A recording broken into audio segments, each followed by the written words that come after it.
Dala! Welcome. So today I wanted to answer a question that was sent in by a French subscriber, and I thought it would be useful as well. And it was about what is a way to honor the ancestors. And this is somebody who's in the diaspora, so he's not back home. This is actually something I get a lot. I do get a lot of these questions about the ancestors, how to honor them. And to me, for people who are in the diaspora, okay, I'm going to be very clear and I'm going to be very honest with you guys. I see all the time people having altars and all kind of things and doing rituals and all of that, especially if you are from the African diaspora, wherever you are in the world, in Jamaica, in the United States, wherever. I found that all of this stuff are good and all, and I mean, I'm just, you may be able to reconnect with them that way, but I think most people don't. I think burning ancestors' money or whatever, at least in an African tradition, this is not how you honor the ancestors. This is not how you connect with them in that manner. It's a way to send them energy, yes, but is that a way to honor them? I think it's two different things. Sending energy in return for something that you've asked is one thing. Honoring them is something that's completely different. Honoring somebody is not just giving them money. It's not just ringing the bell and calling them. That's not how you honor the ancestors. So to give you something simple, something that anyone anywhere can do, something that's really clear, and I've mentioned this in the other video, but I think that it's not getting through, or people are not watching the correct videos, and I don't recall the title to be able to tag them all. So I'm just going to reiterate that here. The best and simplest way for you to honor your ancestor is to have an honorable life. Is to change your mentality, your way of thinking, and what you're doing, your actions. You can't honor somebody with dirty hands. You can honor somebody when you filth. When you're looking to manipulate other people, you're looking to hurt other people, you don't care about other people's feelings and all that, and you would like the ancestors to care about yours. The ancestors are never detached from you because they live within you. You're sharing the same bloodline, okay? So there's no way nobody can take your ancestor away from you. That's a myth. That's a myth that's been told over and over to alienate you from your own ancestry, which you can't. There's no piece of paper that can come and warrant you and confirm who are your ancestors. Because your ancestors are here. They are within you. You are your own ancestors. They pushed through so that you can come here. Their purpose was for you to get here. Your purpose is for you to get the next generation here. Okay? So nobody can take that legacy away from you. They did their work. They pushed through slavery. They pushed through whatever else your community went through in different areas. So just so you can be here. And a lot of them were not complaining. A lot of them found a lot of pleasure in the life that they had, even though the time were harsh and hard. And I think that's the portion that's less being talked about. Everybody likes to, talk about how the crying and the pain, but they never talked about also the love and the pleasure that some of them had. And had to have your grandfather or your grandmother and see the lineage grow up, and for you to be here. That was something that was joyful to them, no matter what the conditions were. And we can know that because in the tear when you were separated from a child, it didn't mean that you didn't want to have the child. It meant that you didn't want the separation.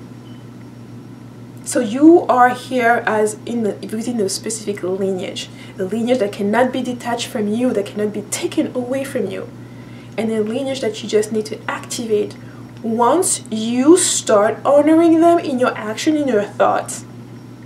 And I think that's the biggest part. And you see, I think it's so blatant to see people who are focused on their action and their thoughts, how they're striving in their life. And the ancestors are with them. They don't need no rituals and no candles and all the different stuff. I'm being honest and blunt here. I'm being honest.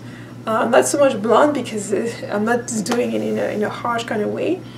But I'm being honest.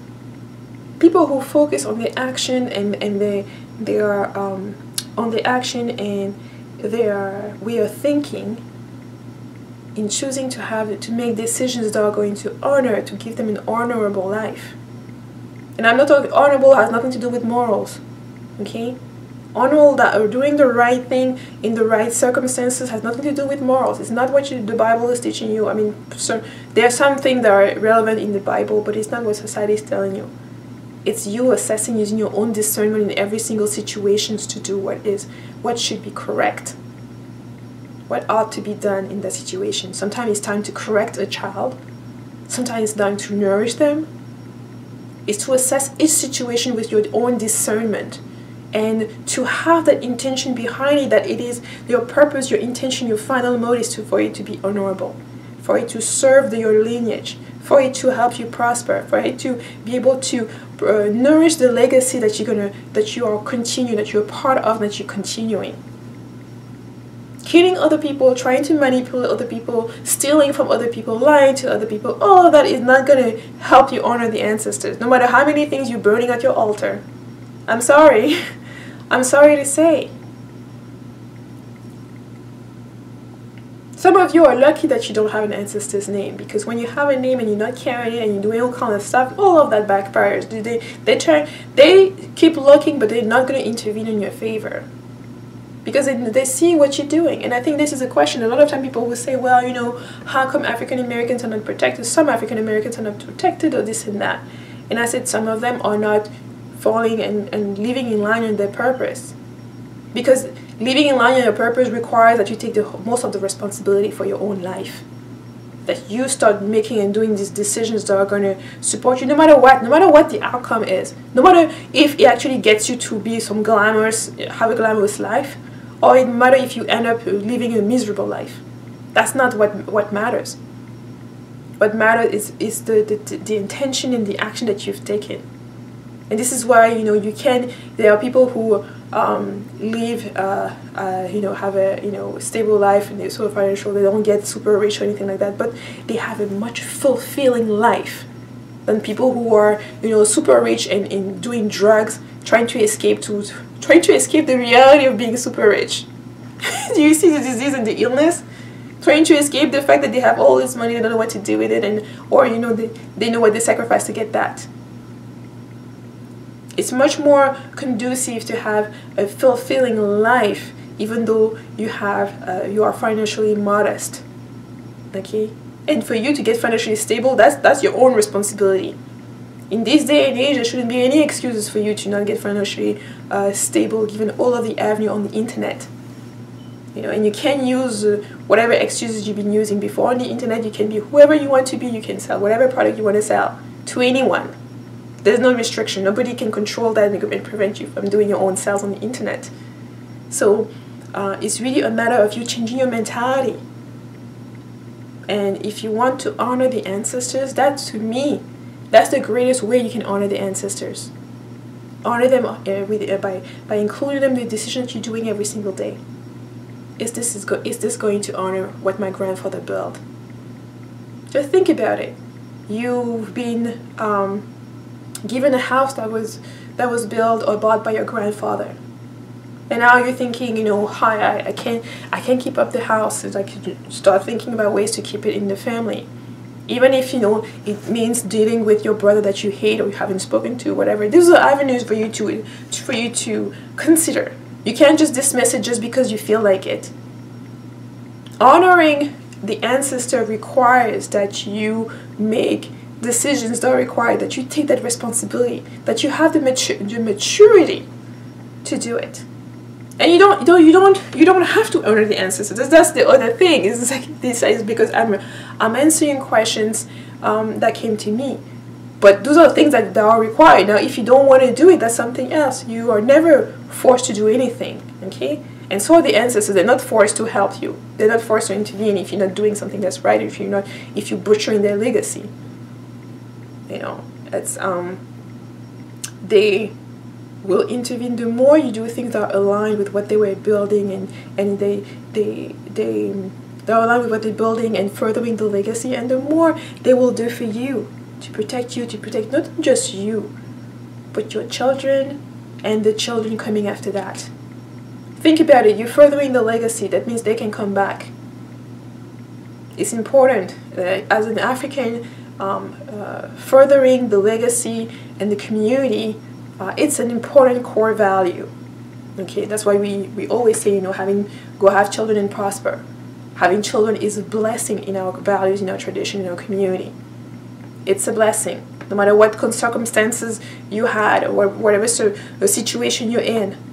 This is why sometimes, like, rather than you getting rid of that baby, they will tell you, an aunt is going to take it, your parents are going to take it, but we'll find this baby at home. We'll care for this child, because it is important. It is another ancestor coming back. And if you don't recognize that, it's going to be hard for you to recognize the ancestors, because you don't understand who they are and that you're part of them. Tomorrow you will be the one that other people call on to for assistance. And so that's what I'm going to leave you with. Honoring, the best way to honor the ancestor is essentially in living the type of life that will honor them. You taking the type of decision that will honor them every day. And this is not about you becoming a perfect person. This is about you doing your best in every single situation. Get rid of the tricks and the traps and all the different stuff. Just be yourself. Be yourself and do your best. Those are the two only things that are required of you. Being yourself and doing your best. Anything else is mumbo jumbo. Jumbo that's going to get you to twist and turns without ever connecting deeply as you can. You're going to dig only on the surface. This is what I always recommend, is like in the behavior, the mental has to switch first. You can't be doing that with all kind of intention, even intention within yourself that you don't even know, that you don't want to acknowledge. Change that first, and then the candle can help propel that and send the energy, emphasize that, magnetize that, magnify it. Okay, but I just want you to take baby steps, because for most, the hardest thing is to change your mentality and to change your action. You know, this is why you have people running back. They do one step forward and two backwards, running back to check responsibility and blame other people. And once you start doing that and thinking that you have to be yourself and you have to do your best in every situation, and those two will help you see that you won't have any regrets. Because once you do your best in every situation, there's nothing else you could have done, so you won't have those regrets. So I hope this was useful, and leave your questions if you have any, and I'll see you in the next video. Bye bye.